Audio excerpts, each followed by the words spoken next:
here is Jagannath Suresham. So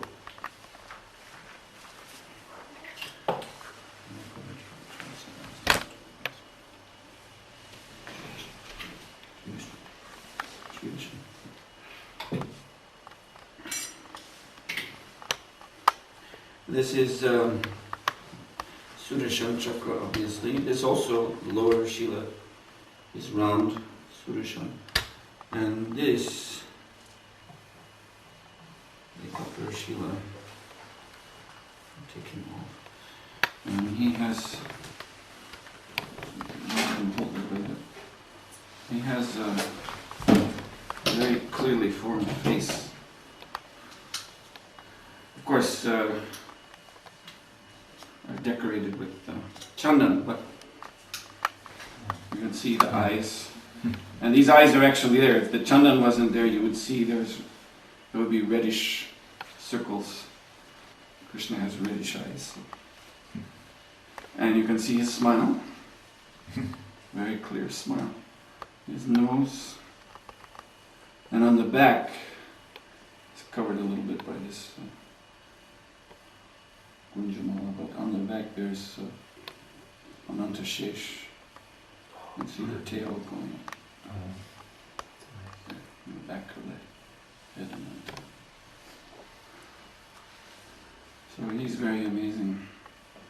I saw him when I was in the Gandaki from long distance.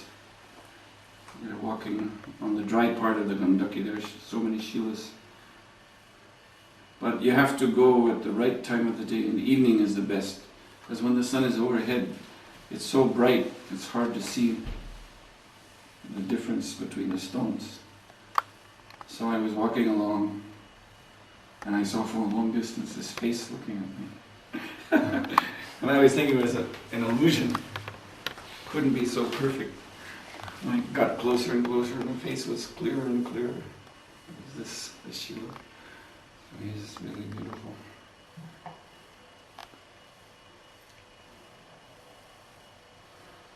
Yes, so I'd like to decorate him with these ornaments here. What is this lower Shiva? This? Mm-hmm. This is Suresham also. He's round. But it's interesting, he has a mark here. An indentation is very much like a hand. So it's sort of like Laddu Gopal a little bit. The right hand is extended.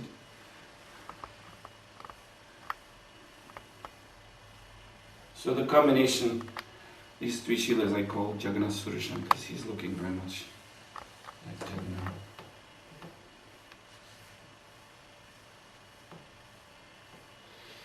And next to him are the lotus feet of Srimati Radharani. And here is Sheshashayi Lakshmi Narayan. This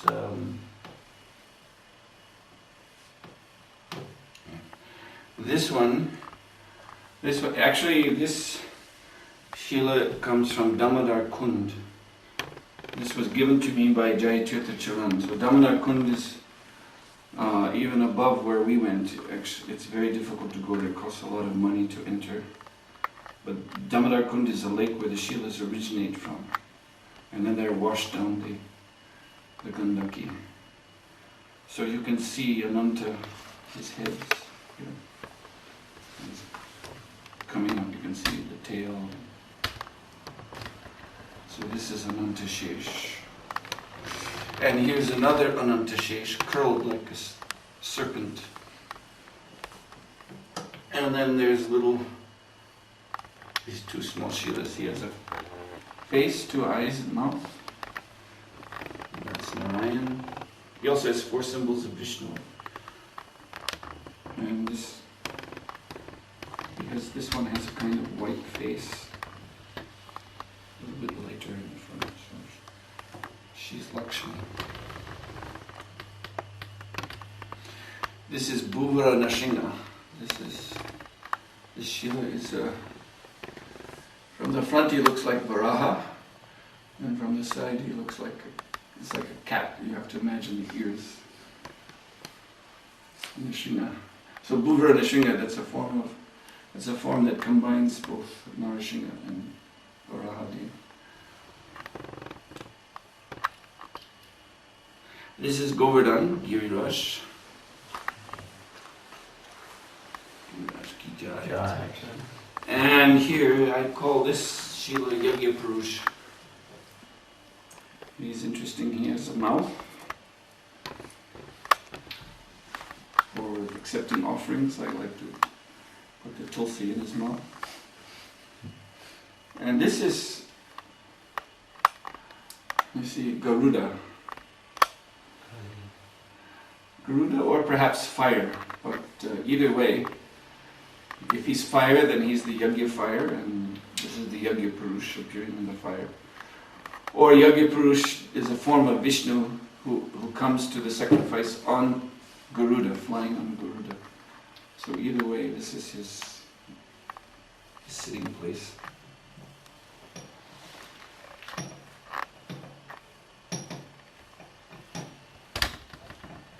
Their seat, is it real gold? What? It is a seat under them. No. No. This is brass. These are brass items, not gold. Robert said we shouldn't, unless you've got some good security, we shouldn't use real gold or jewels for the inversion. Okay. Yes, so? Is it true that someone said that if the Shila is very small, then the Shila is more powerful than a larger one? Well, that is a statement, but see, with Shalagram Shila, there's so many statements, and I think one can get mixed up with all these different statements like that. So I think the best rule is the simplest, that every Shalagram Shila is Krishna. And then the Shila is appearing, he's Krishna, but he's appearing because Krishna is the source of all incarnations. So he's appearing in a certain form. He reveals himself to his devotee in a certain way. And the worshipper worships Shila in that mood. Whether big or small. What I can say about big or small, the small Shilas are much, I think, better for sannyasis because they're easy to travel with. The big Shilas should be in temples. We found a very big Shila in Gandaki, and I described him to Panchajangri when I saw him in Poland. He was wishing very much we had brought that Shila because it sounded like there was a Panchatattva Shila. They were looking for a Panchatattva Shila. And this was a Shila that had 5 jewels, 5 crystals. Really amazing. But he was very big, too big for us to carry. Okay. Jai! Jai. Jai.